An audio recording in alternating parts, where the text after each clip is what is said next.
রাজ্যের লোকেরা দুর্গা পুজো করবে, প্রোটেকশন দেবে, রমজান করবে, প্রোটেকশন দেবে, আদিবাসী ভাই বোনেরা প্রোগ্রাম করবে, প্রোটেকশন দেবে, সংখ্যালঘুরা প্রোগ্রাম করবে, প্রোটেকশন দেবে, তফসিলিরা কাজ করবে, প্রোটেকশন দেবে, খেলাধুলায় প্রোটেকশন দেবে, সংস্কৃতিতে প্রোটেকশন দেবে, সব কিছু করবে রাজ্য পুলিশ। আর ইলেকশনের সময় চলে আসবে বিএসএফ, সিআইএসএফ, সিআইপিএফ আর গুলি চালাবে। আগের বারে আমি শুনেছিলাম হিলিতে ভোটার লাইনে বিএসএফ লাইন করাচ্ছিল। আর একটা কথা মনে রাখবেন, এটা ওদের কাজ নয়। আর 2 ভোট হয়ে যাওয়ার পর ভালো করে পাহারা দিতে হবে। বিজেপির প্ল্যান নম্বর 1, যারা পাহারা দেবে তাদের টাকা দিয়ে কিনে নেওয়া। 2, কিছু খাওয়ানোর নাম করে ঘুম পাড়িয়ে দেওয়া। 3, লোডশেডিং করে দিয়ে বাক্স দখল করা এবং চিক ঢুকিয়ে দেওয়া। এমন কাউকেও পাহারা রাখবেন না যারা বিশ্বস্ত নয়। আমরা কিন্তু জানতে পারবো কোথায় কি হচ্ছে। তাহলে কি হলো? এনআইএ আর সিবিআই বিজেপির ভাই ভাই, আর ইডি আর ইনকাম ট্যাক্স বিজেপির ফান্ডিং বক্স। জোর করে টাকা তুলছে আর বিজেপির ফান্ডে দিয়ে দিচ্ছে। তোমার যদি ক্ষমতা থাকে, গণতন্ত্রের লড়াই করে যেত, আমার বুথ কর্মীদের অ্যারেস্ট করবে না, এজেন্টদের অ্যারেস্ট করবে না, অরবিন্দ কেজরিওয়াল থেকে শুরু করে আদিবাসী নেতা হেমন্ত সোরেন থেকে শুরু করে আমার দলীয় নেতাদের থেকে শুরু করে পাবলিক থেকে শুরু করে অ্যারেস্ট করবে না। ইলেকশনে লেভেল প্লেইং ফিল্ড থাকা দরকার। আর যদি মনে করো গায়ের জোরে ওই আপনাদের এখানে কুশান্ত বাবু, আপনাদের ওখানে গদ্দার যা বলবে তাই করতে হবে, তাহলে জেনে রাখবেন ভারতবর্ষের গণতন্ত্র পৃথিবীর সবচেয়ে বড় গণতন্ত্র। 130 কোটির দেশ আমরা। বাংলাদেশে ভোট হয়েছিল 15 কোটির দেশ, পাকিস্তান তারও কম হবে। আর ইন্ডিয়া সবচেয়ে বড় পৃথিবীর মধ্যে, আমেরিকার পর চীনের পর গণতান্ত্রিক দেশ। মোদি যদি জোর করে ইলেকশন করো, মোদির গ্যারান্টি বলে এনআরসি করে, ইবি করে, সিবিআই করে, এনআইএ করে, অ্যারেস্ট করে, বদমাইশি করে, ইলেকশন দখল করে, সেন্ট্রাল এজেন্সিকে দিয়ে, আজকে ডিফেন্সের স্কুলগুলোও দিয়ে দিয়েছে আরএসএস কে।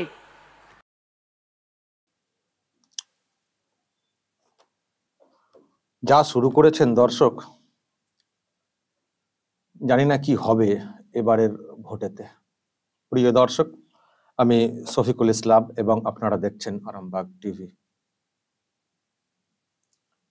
আজকে যে ঘটনা নতুন করে ঘটেছে ভূপতিনগরে, পূর্ব মেদিনীপুরের, এনআইএ টিমের উপরে হামলা। ভূপতিনগরে যে বিস্ফোরণ ঘটেছিল সেই কেসে খোঁজে গিয়েছিল আর কি এনআইএ। তো দুজনকে যখন তুলে নিয়ে আসছিল তাদের উপরে হামলা চালানো হয়েছে এবং তারপরে আবার দেখছি যে এই সব হয়েছে। হুঁশিয়ার হুঁশিয়ার। তার মানে এটা একটা বড় প্ল্যানিং, এটা পরিষ্কার। এবং যে হামলার যে ঘটনা ঘটেছে সেখানে যারা এখানে হুঁশিয়ার হুঁশিয়ার করছেন, আমার মনে হয় তারাও অনেকে সামনে থেকে পেছন থেকে যুক্ত ছিলেন। ফলে এইসব ভিডিও দেখে আইডেন্টিফাই করে ব্যবস্থা নেওয়া উচিত, যেমন সন্দেশখালীর ঘটনাতে ব্যবস্থা চলছে। তো সে তো না হয় হবে, এই যে ভিডিও মহিলাদেরকে সামনে লেলিয়ে দেওয়া হয় লাঠি সোটা বাঁশ টাস নিয়ে, এনআইএর অফিসার আক্রান্ত হয়েছেন, গাড়ি ভাঙচুর করা হয়েছে, এইসব হয়েছে, এইসব ঘটনা ঘটেছে। অথচ নেত্রী বলে যাচ্ছেন যে মহিলারা হামলা করেননি, তো করেছে এনআইএ, তারা মধ্যরাতে গিয়ে হামলা করেছে। আর এলাকা সূত্রে খবর মধ্যরাত নয়, ভোরের দিকে গিয়েছিল এনআইএর টিম। এরকম কেস হলে এই সময় যায়, ভোরের দিকে গেলে সহজে পাওয়া যায়, অন্য সময় হলে সরে পড়ার কেটে পড়ার একটা চান্স থাকে, ভোরের দিকে তো একটা অন্য রকমের পরিবেশ থাকে, তো সেই জন্য যাওয়া। তো ওনাদের নেত্রী বলছেন যে মধ্যরাতে গেছে এনআইএ, মহিলাদের ইজ্জতের ব্যাপার, তো সেখানে তারা তো নিজেদের প্রোটেকশনটা সেটা তো তারা দেবেনি। হামলা করেছে এনআইএ, আর মহিলারা নিজেদের ইজ্জত বাঁচানোর জন্য যা করার করেছে, এটা বলেছেন। সেটা তো হলোই দর্শক, কিন্তু তারপরে দেখছি এইসব হয়েছে। হুঁশিয়ার হুঁশিয়ার, গ্রেপ্তার করতে এলে মানে ব্যবস্থা আরো হবে আর কি, হুঁশিয়ার হুঁশিয়ার করা হচ্ছে। এই হুঁশিয়ার হুঁশিয়ার যারা করেছেন, আমার ধারণা ওই গন্ডগোল যে ঘটনা ঘটেছে তার সঙ্গে যোগ রয়েছে এইসব লোকজনদের অনেকেরই, আমার ধারণা দর্শক। সুতরাং এগুলো একটু লিঙ্ক খুঁজে টুজে বের করে ব্যবস্থা নিতে হবে। যেমন সন্দেশখালীতে এখন সব ব্যবস্থা হচ্ছে না, ভিডিও ফুটেজ দেখে ইত্যাদি দেখে, তো এখানকার ভিডিও ফুটেজ যা সব দেখে শুনে ব্যবস্থা নিতে হবে, ওই দম বের করে দিতে হবে। এই দিদির কথা শুনে লাফানো, তো দিদির কথা শুনে লাফাতে গিয়ে সন্দেশখালীর এখন অনেকে ওই বন্দী হয়ে রয়েছেন, অনেকে আবার এলাকা ছাড়া হয়ে রয়েছেন। যারা বন্দী হয়ে রয়েছেন তাদের পরিবারগুলোর কি অবস্থা একটু খোঁজ নিয়ে দেখুন, এদেরও এরকম হবে। দিদির কথা শুনে লাফানো, তো দিদি এইদিকে হুঁশিয়ারি দিচ্ছেন, আর ওখানে ভাই বোনেরাও এরকম করছেন, টায়ার জ্বালিয়ে আগুন জ্বালিয়ে প্রতিবাদের নামে হুঁশিয়ার হুঁশিয়ার, সব হুঁশিয়ার চটকে যাবে, যেমন চটকে গেছে সন্দেশখালীতে। আর এই দিদির কথা শুনে যারা যারা লাফিয়েছেন তাদেরই কলি একেবারে কি বলবো, কেল্লা ফাতে হয়ে গেছে, হয়ে যাবে আরো। এই যে বলেছিলেন না দিদি যাবে না, এজেন্সি ডাকলে বলে দেবে ভোট চলছে এখন যেতে পারবো না, বলে দিয়েছেন যেতে পারবো না, চলে এসছে এবার এনআইএ বাড়িতে, তুলে নিয়ে চলে গেছে, তুলে নিয়ে চলে যাচ্ছে, গাড়ি থেকে ছিনিয়ে নাও, তাই না, হয়তো কোথা থেকে হয়তো ডিরেকশন এসেছিল, মহিলারা লাঠি সোটা নিয়ে গাড়ি থেকে ছিনিয়ে নিচ্ছিলেন, সেখানে বাধা হয়েছে, আক্রান্ত হয়েছেন এনআইএর অফিসাররা, গাড়ি ভাঙচুর করা হয়েছে। কিন্তু আলটিমেটলি কি হয়েছে? আলটিমেটলি যেটা হয়েছে যে দুজনকে গ্রেফতার করে নিয়ে যাওয়া হয়েছে, বলাই মাইতি এবং মনোব্রত জানা, তাদের আরো বাঁশ হয়ে গেছে। আজকে আদালতে এনআইএর তরফ থেকে বলা হয়েছে যে হামলার ঘটনা ঘটেছে তার সঙ্গেও এইসব এদেরও লিঙ্ক ছিল, ফলে চলছিল বিস্ফোরণ কাণ্ডের মামলা, জেরার ব্যাপারটা ছিল বিস্ফোরণ কাণ্ডের বিষয়, সেখানে আরো একটা বাঁশ ঢুকে গেছে এই কর্তব্যরত অফিসারদের উপরে হামলা ভাঙচুর, এই কেস আরো বাঁশ হয়ে গেছে। এবং বাঁশ শুধু ওখানেই থেমে থাকবে না, এই দুজনের ক্ষেত্রে আরো অনেকের নাম জড়াবে, আর অনেকেরই মানে আরো অনেকেরই বাঁশ হবে। এবার বুঝবে ঠেলা যারা এইসব কাণ্ডটা করলো, এবার বুঝবে যে দিদির কথা শুনে এইসব করতে গিয়ে আমাদের কি হলো। আর দিদিকার পাবেন না খুঁজে, দিদিকার কোনো খুঁজে পাবেন না, দিদি কিচ্ছু করতে পারবেন না। যেমন করতে পারেননি সাদের কেস্টের বিষয়ে, যেমন বালুর বিষয়ে করতে পারেননি, পার্থর বিষয়ে করতে পারেননি, আরো মানিকের বিষয়ে করতে পারেননি, জীবন কৃষ্ণ সাহার বিষয়ে করতে পারেননি, শাহজাহানের বিষয়েও কিছু করতে পারলেন না, আপনাদেরও হয়েও কিছু করতে পারবেন না। ওনার কথা শুনে লাফাতে গেলেন, এবার ভোগে। আমি শুনছিলাম আজকেই কেন্দ্রীয় স্বরাষ্ট্র মন্ত্রক তারা ওই ভূপতিনগর থানাতে ফোন করেছিল, মানে দপ্তর থেকে ফোন করা হয়েছিল যে এই যে ঘটনা ঘটেছে কোন কোন ধারাতে মামলা হচ্ছে না হচ্ছে এইসব নিয়ে খোঁজ খবর নিয়েছে। ফলে কেন্দ্রীয় স্বরাষ্ট্র মন্ত্রকও কিন্তু সহজে এটাকে ছাড়বে না, বাঁশ, লম্বা বাঁশ, দিদির কথা শুনতে গিয়ে লম্বা বাঁশ, এটা কিন্তু বলার কোনো অপেক্ষা রাখে না। ফলে যারা এখনো দিদির কথাই লাফাচ্ছেন যে দিদি বলছেন আমরা ওইভাবেই চলবো, বুঝবেন, দেখুন না, আবার তো বলছি খোঁজগুলো নিয়ে দেখবেন। নন্দীগ্রামে যারা হামলা করেছিল তাদের অবস্থাটা খোঁজ নিয়ে দেখবেন, যারা বীরভূমের জেলাতে হামলা করেছিল তাদের অবস্থাগুলো খোঁজ নিয়ে দেখবেন, সন্দেশখালীর ঘটনাতে যারা গ্রেফতার হয়েছে তাদের বিষয়ে খোঁজ নিয়ে দেখবেন কি অবস্থা, পরিবারগুলোর কি অবস্থা, আর তাদের পাশে দিদি কতটা রয়েছেন খোঁজ নিয়ে দেখবেন। যারা এখনো লাফাচ্ছেন শান্ত হয়ে যান, না হলে বুঝবেন এই যে বাঁশ হয়েছে ছিল শুধু ওই কয়েকজনের নামে কেস, বিস্ফোরণ কেস, এখন এলাকার কত জনের নামে কেস হবে, কত জন টার্গেট হয়ে যাবেন, কত জনের জীবন কার্যত এই জেলবন্দি দশা এইসবে কাটাতে হবে, দেখে নেবেন। দিদি কিচ্ছু করতে পারবেন না। দিদি লেকচারি মারবেন, নিজে ঠান্ডা করে থাকবেন, 14 তলাতে পা দুলাবেন, আর ওই হেলিকপ্টার করে ঘুরবেন আর লেকচার মেরে নিজের পরিবারকে বাঁচানোর চেষ্টা করবেন। একমাত্র এখনো পর্যন্ত নিজের পরিবার ছাড়া কাউকে বাঁচাতে পারেননি দিদি। সবাইকে রাস্তাতে লেলিয়ে দিচ্ছেন, নামিয়ে দিচ্ছেন, ইডি, সিবিআই, এনআইকে ভয় দেখাও যাতে করে আমাদের দিকে না আসতে পারে। অ্যাকচুয়ালি উনি নিজেকে বাঁচানোর জন্য, নিজের পরিবারকে বাঁচানোর জন্য আপনাদেরকে এইভাবে রাস্তাতে লেলিয়ে দিচ্ছেন। সেটা আপনারা বুঝতে পারছেন না, লাফাচ্ছেন। যান ভোগে যান, যান ভোগে যান। ছিল এই কয়জনের নামে, এখন কতজনের নামে কেস হবে, এবার দেখবেন ঠেলাটা কিরকম হয়। দেখবেন ঠেলাটা, গরিব মানুষ কি পান, কি পেয়েছেন, ওই কিছু সাহায্য, চলে যাবে তো সারাটা জীবন, যখন বন্দি দশা কাটবে ওই আদালত আর এই করে চলে যাবে তো জীবনটা, এবার বুঝবেন। আর সেই সঙ্গে দিদিও এবার বুঝবেন এ জ্বালা কিসের জ্বালা। এমন সময় ঘটনা ঘটলো, আমি জানি না নির্বাচন কমিশন কি করবে, তবে নির্বাচন কমিশনের তো এরপরে একেবারে আঁটোসাঁটো ব্যবস্থা করা উচিত, বিরাট ভাবে আঁটোসাঁটো ব্যবস্থা করা উচিত। এখন তো নির্বাচন কমিশনের আন্ডারে, এবং দিদিমণি যেভাবে বক্তব্য রাখছেন, আজকেও যেভাবে বক্তব্য রেখেছেন, তাতে করে নির্বাচন কমিশনকে তো নতুন করে প্ল্যানিং করতে হবে এখানে ভোট করানোর ক্ষেত্রে, ফোর্সের ক্ষেত্রে। উনি যেভাবে সেন্ট্রাল এজেন্সির বিরুদ্ধে এখনো লেলিয়ে দিচ্ছেন কার্যত লোকজনদের, ওনার জানি না সেন্ট্রাল ফোর্স কিভাবে কাজ করবে, আর একটু আঁটোসাঁটো ভাবে কাজ করতে গেলেই হয়তো আবার ওই শীতলকুচির মতো ঘটনা হয়তো ঘটে যাবে, এবং সেটাকে নিয়ে আবারও লাফালাফি করবেন দিদি, এবং সব মিলিয়ে একটা অন্যরকমের পরিস্থিতি তৈরি হবে। ফলে নতুন করে প্ল্যানিং কিন্তু করতে হবে। আমি শুনছিলাম বিএসএফ নাকি বলেছে যেভাবে আমাদেরকে ডিউটি করানো হয় ছোট ছোট টিমে দুজন করে, এইভাবে আমরা করব না, আমাদের টিমের সংখ্যা বাড়াতে হবে। আমি ভাবছিলাম যে ঠিক বলেছে বিএসএফ, ঠিক বলেছে, টিমের সংখ্যা বাড়াতে হবে, ফোর্সের সংখ্যা বাড়াতে হবে, এবং তাদের হাতে অনেক পাওয়ার দিতে হবে। এটুকু বলতে পারি, দিদিমণি চাইছেন যে একটা গন্ডগোল লেগে যাক, হামলা একটা হয়ে যাক শীতলকুচির মতো, উনি চাইবেন। কিন্তু আমরা তো চাই না কোনো মানুষের প্রাণটা ঝরে যাক, কিন্তু উনি চান, উনি লাশ পছন্দ করেন। কার বাড়ির কে কোথায় কোল খালি হয়ে গেল কোনো যায় আসে না, ওনার লাশ চাই। লাশ নিয়ে মিছিল করবেন, ভোট বৈতরণী পার হবেন, নিজের দুর্নীতি অনিয়ম এগুলোকে চাপা দিয়ে ওই দিকে মোড় ঘুরিয়ে দিয়ে ভোটে জেতার চেষ্টা করবেন। উনি লাশ খুঁজবেন, লাশ চাইবেন, সেই জন্যই উনি চেষ্টা করছেন, চেষ্টাই বলবো, যেভাবে উনি লেলি দিচ্ছেন না, ওই হামলা হয়ে যাক। একজন প্রশাসনিক প্রধান তিনি কখনো একটা সেন্ট্রাল এজেন্সির বিরুদ্ধে এইভাবে উস্কাতে পারেন? দর্শক বলুন তো। আমি আগেও বলেছি, শুধুমাত্র মহিলা মুখ্যমন্ত্রী হয়েছেন বলি হয়তো কোথাও একটা আলাদা বেনিফিট পেয়ে যাচ্ছেন, একটা সুবিধা পেয়ে যাচ্ছেন, তা না হলে ওনাকে তুলে কাছাড় দিতে দিতে নিয়ে চলে যাওয়া উচিত ছিল, কোমরে দড়ি বেঁধে। শুধু মহিলা মুখ্যমন্ত্রী বলে কত একটা সুবিধা পেয়ে যাচ্ছেন, আর ওনার ওটাই বিরাট একটা বল, শক্তি, ভরসা, আমি যা খুশি বলতে পারি, আমার বিরুদ্ধে কেউ কিছু করতে পারবে না, কারণ আমি হচ্ছে একজন মহিলা। খুব খারাপ চিন্তা ভাবনা, খুব খারাপ। গোটা মহিলা কুলকে কার্যত উনি অসম্মান করছেন একজন মহিলা হিসেবে তার ব্যবহারের মাধ্যমে।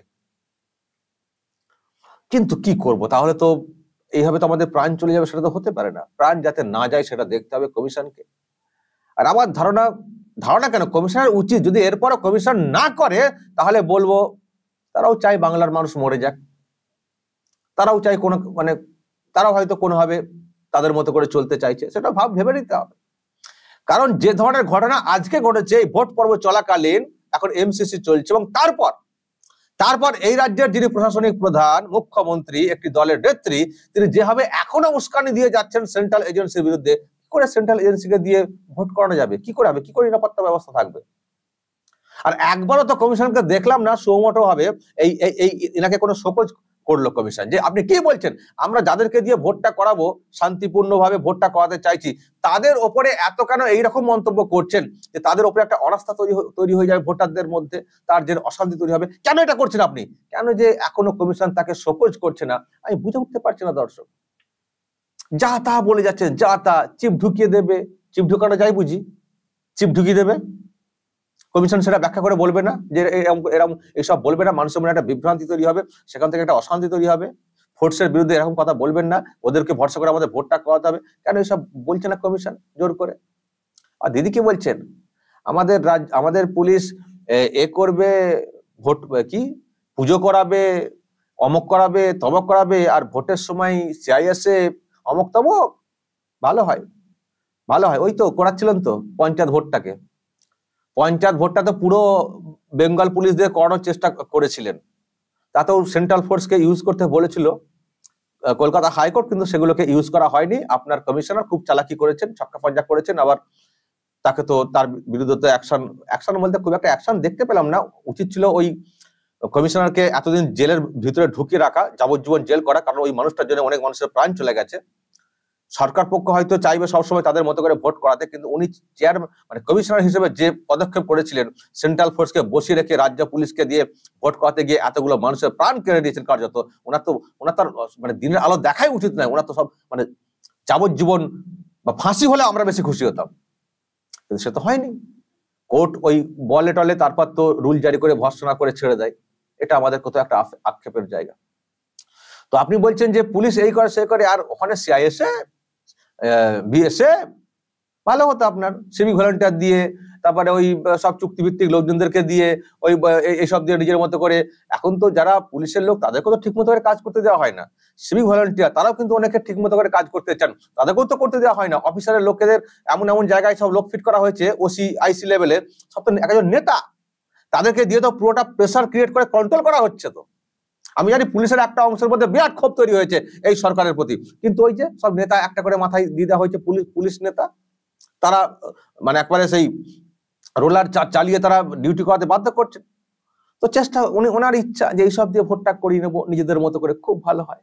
সেন্ট্রাল ফোর্স এলে সমস্যা, তো সেই জন্য এখন সেন্ট্রাল ফোর্সের বিরুদ্ধে কথা বলতে শুরু করেছিলেন। একইভাবে কিন্তু 21-এর ভোটে বলছিলেন, এরকম ভাবে কথা বলেছিলেন, উস্কে দিচ্ছিলেন, মা বোনেরা হাতা খুন্তি নিয়ে এগিয়ে যাবেন বলেছিলেন এই নেত্রী। এবং তারপর সত্যি হাতা খুন্তি নিয়ে এগিয়ে গিয়ে গন্ডগোল পাকানোর চেষ্টা করা হয়েছিল শীতলকুচিতে। সেন্ট্রাল ফোর্স বাধ্য হয়েছিল প্রাণ বাঁচাতে বা বড় ঘটনা আটকাতে, গুলি চালাতে। সেখানে 4 জন মারা গেছেন, দুর্ভাগ্যের দুঃখজনক ব্যাপার। কিন্তু আরো হয়তো বড় কিছু ঘটনা ঘটতে পারতো ওইভাবে না কন্ট্রোল করলে। আসলে উনি চাইছেন যে এরকম হোক, এবং উনি এবারও চাইছেন যে এরকম হোক। আমি আবারও বলছি, উনি কিন্তু এবারও চাইছেন এই ভোটেও সেন্ট্রাল ফোর্স গুলি চালাক, মানুষকে মেরে ফেলুক কয়েকটা, উনি কিন্তু সেটা চাইছেন। কিন্তু সেটা তো আমরাও চাই না। কিন্তু সেটাকে আটকাতে গেলে কি করতে হবে? আটকাতে গেলে যেটা করতে হবে, বাহিনীকে আরো অনেক স্ট্রং করতে হবে, অনেক বেশি সংখ্যক করতে হবে, মানুষের মধ্যে একটা আস্থা ফিরিয়ে আনতে হবে, বারবার প্রেস মিট করে বলে, এবং এই মুখ্যমন্ত্রীকে শোকজ করে সতর্ক করে, দরকার হলে ওনার প্রচারটাকে পুরো বন্ধ করে করতে হবে। আমরা তো চাই ওনাকে গ্রেপ্তার করে ঢুকিয়ে রেখে ভোটটা করাতে, সেটা আবার করা যাবে না। বিরাট ব্যাপার, বিরাট নেত্রী। আবার আজকে বলেছেন সকালের দিকে যে এইসব যা হচ্ছে, কি পৃথিবী জুড়ে নাকি কি মুভমেন্ট করবেন না কি একটা এরকম বলেছেন। বাপরে বাপ, পৃথিবী জুড়ে কি মুভমেন্ট করবেন? দেশের অভ্যন্তরের বিষয় কি, দেশের বাইরে দেশের বিরুদ্ধে কি বিদ্রোহ ঘোষণা করবেন নাকি? কি দেশদ্রোহীর মতো কথা বলছেন। অভ্যন্তরে কিছু বলার থাকলে আমাদের সিস্টেমে অভ্যন্তরে মুভমেন্ট করছেন, সেটা করুন না। পৃথিবী জুড়ে কি মুভমেন্ট, কি এরকম বলেছেন? পৃথিবীর ব্যাপারটা বলে দিয়েছেন। দেশের বিরুদ্ধে পৃথিবীকে কি ঘাটাবেন নাকি? কি বলতে চাইছেন? সুতরাং খুব ভয়ঙ্কর ভয়ঙ্কর। আর এটা বলবো, একটা ইঙ্গিত দিয়ে দেওয়া, ভোট এখনো ডিরেক্ট ভোট গ্রহণটা এখনো বাকি রয়েছে, কিন্তু ভোট পর্ব চলছে, এখন প্রচার পর্ব। কিন্তু এখানে ভোট করার আগে একটা ইঙ্গিত চলে এলো যে এবারের ভোটে কি হতে চলেছে। যদি এর পরেও নির্বাচন কমিশন নতুন করে ভাবনা চিন্তা না করে, তাহলে আর কিছু করার নেই। তাহলে আর কিছু করার নেই। এটা পুরো পরিষ্কার ইঙ্গিত দিয়ে দিয়েছেন ওনারা যে এইবারের ভোটে তো ওই সব কাণ্ড ঘটবে, সেন্ট্রাল ফোর্সের উপরে আক্রমণ হবে, এবং সেন্ট্রাল ফোর্স দেখি কি করে। তারপর আবার যাচ্ছে তাই কাণ্ড কিছু একটা ঘটে গেলে আরো ব্যাপার হয়ে যাবে, মানুষের প্রাণ চলে যাবে। ফলে যদি এরপরও, আমি বারবার বলছি, এরপরেও যদি নির্বাচন কমিশন ব্যবস্থা ঠিক মতো করে না নেয়, তাহলে আর বলবো আমরা যা বলার পরে বলবো। এখন আর কি বলবো? আমরা অপেক্ষা করছি নির্বাচন কমিশন এইসব ঘটনা দেখার পর কি করছে, কিভাবে নিরাপত্তা ব্যবস্থা আঁটাসাঁটা করছে, আমরা দেখতে চাই। আর আমার ধারণা বা আমার যেটা বলার, সেন্ট্রাল ফোর্সে যারা রয়েছেন, যারা কর্তা রয়েছেন সেন্ট্রাল ফোর্সের, তাদেরও বলা উচিত নির্বাচন কমিশনকে যে বাংলাতে আমাদের লোকেরা ডিউটি করতে যাবে যদি এই ফর্মুলাতে ফোর্স ডিপ্লয় করা হয়। দুজনকে ধরে দুজনকে দিয়ে দিলাম, চলো, ওরকম নয়। যাতে তারা নিজেদেরকে বাঁচাতে পারেন, অন্তত সেই রকম সিস্টেম ফর্মুলাকে ইউজ করে সেন্ট্রাল ফোর্স এখানে মোতায়েন করতে দিতে হবে, যেন ওই বিভিন্ন বাহিনীর যারা প্রধান রয়েছেন তারা যেন নির্বাচন কমিশনকে বলেন। এটাও কিন্তু আমরা দেখতে চাই। তারপর দেখা যাক এই হামলা টামলা করে দিদির ভালো হলো না দিদির বাঁশ হলো, সেটা আমরা পরে বুঝবো। দর্শক কি বলবেন? যদি কিছু বলার থাকে এ নিয়ে অবশ্যই বলবেন, কমেন্ট বক্সে নজর রাখবেন আরামবাগ টিভিতে।